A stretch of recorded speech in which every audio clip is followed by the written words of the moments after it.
Come back. Let's get some reaction to Mpho Makwana's appointment as Eskom board chair. So the new board is in, and he is the chair of all of it. Well, Business Unity South Africa believes that he can turn Eskom around. Well, let's get the thoughts then of Themba Godi. You'll know the name, of course, former SCOPA chairperson, and of course known as African People's Convention president. Mr. Godi, good morning to you.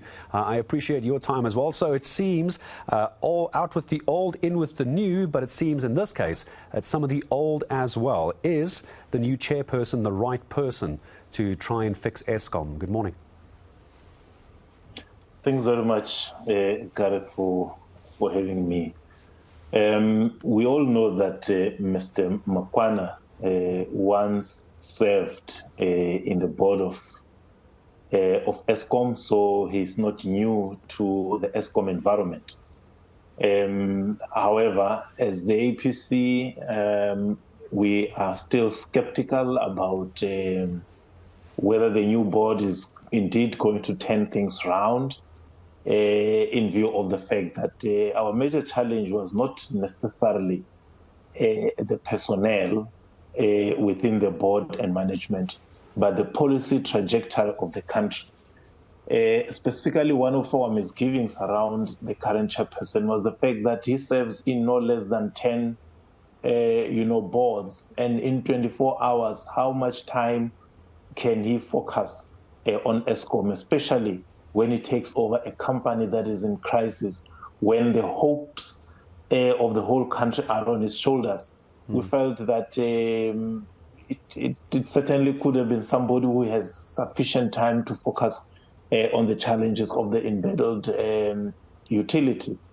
But secondly, the fact that he chairs Nedbank, a bank that has invested almost 30 billion rands in renewables, created in us a sense that we're having somebody who is going to accelerate the reckless and headlong rush towards renewables as the basis for our energy security. I'm glad you brought that up as far as Nedbank is concerned as well. He is retaining, this is Mr. Makwana, retaining his position on the board of Nedbank. And also, you spoke about some of the other boards that he's a part of as well.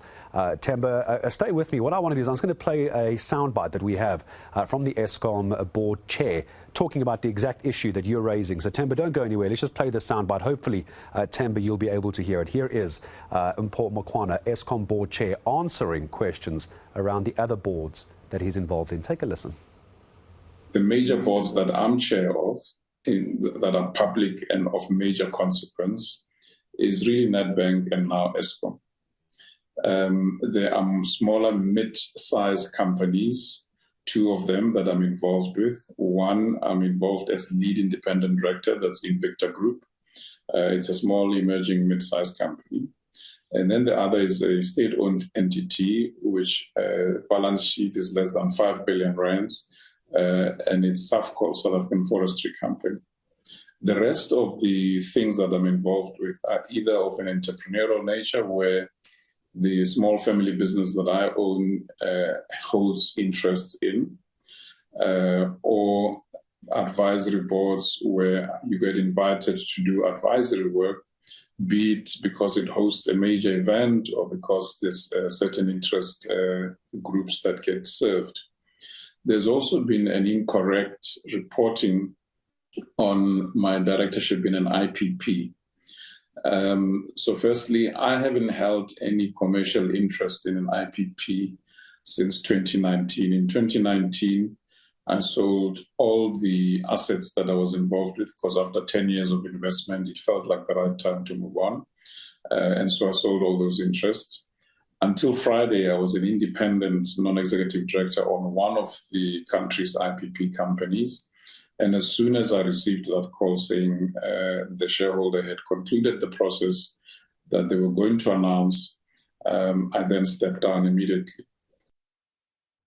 So, Mr. Godi, Mr. Makwana saying he stepped down immediately. Is that good enough for you, that answer, that response? Well, it certainly is not. We know how these things work, but purely legalistic level, yes, he has resigned, but he has resigned simply because he has now been appointed, not because he had lost interest in it. And secondly, I wouldn't want to characterize his chairpersonship of SAFCOL and his involvement elsewhere as minor involvement.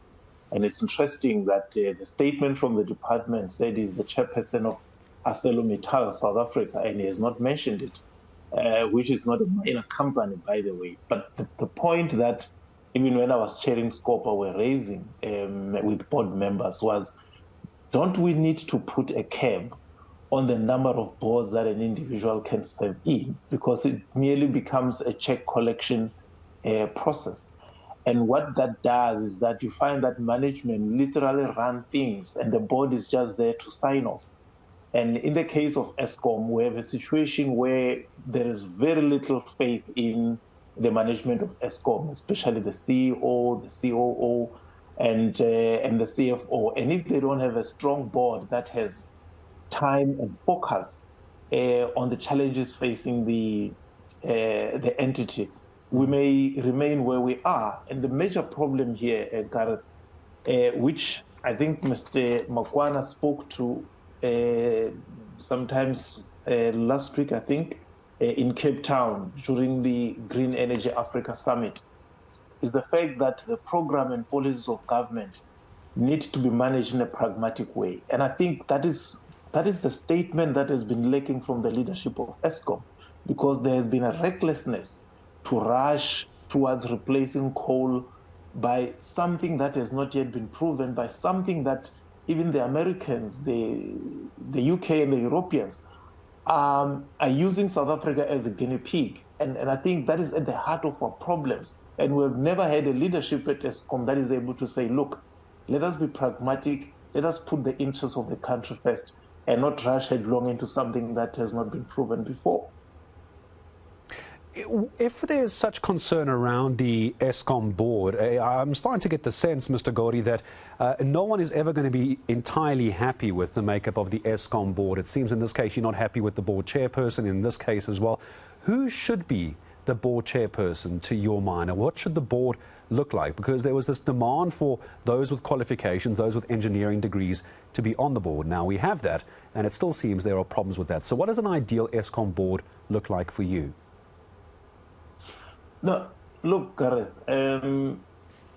the question of who serves on the board firstly has to do with the skills, with understanding the environment you're going into. I mean, taking a medical doctor like Professor Malekhaburu Makgoba to be the chairperson of the board of Eskom, it's clearly an insult in an environment where we have problems. So, yes, we need people with skills, but secondly, we need people with the time to do the job. And secondly, we need a board or a leadership that is able to say to the politicians, yes, you may have made commitments to the international community in pursuit of the $8.5 billion funding, but this is what will work for the country. Now, if you have people who can't do that, then we're going to have the kind of problems that we have right now, which Germany is experiencing, which the whole of Europe and the UK are experiencing. So for me, Mr. Makwana, yes, he has the experience of having been there, but does he have the time? And secondly, will he have the courage to tell Pravin Gordhan that no, we can't rush. We need to do things. Firstly, stabilize supply of electricity and load shedding, and then you can venture into the unknown that we're being thrown into. It's the unknown, which I think is a lot of people has got them worried at the moment. Mr. Themba Godi, thank you so much indeed for giving us a reaction to what seems to be the big issue around the number of boards that the Eskom board chairperson is involved in. That seems to be the takeaway from that discussion with Themba Godi, former SCOPA chairperson and African People's Convention president, but towards the end very much echoing the call that what needs to happen regardless of who is on the board, who is the chairperson, we need to try and stabilize our power supply, because that's what most of us are really worried about, aren't we? Regardless of who's there, if we can just try and get more stable power into our houses.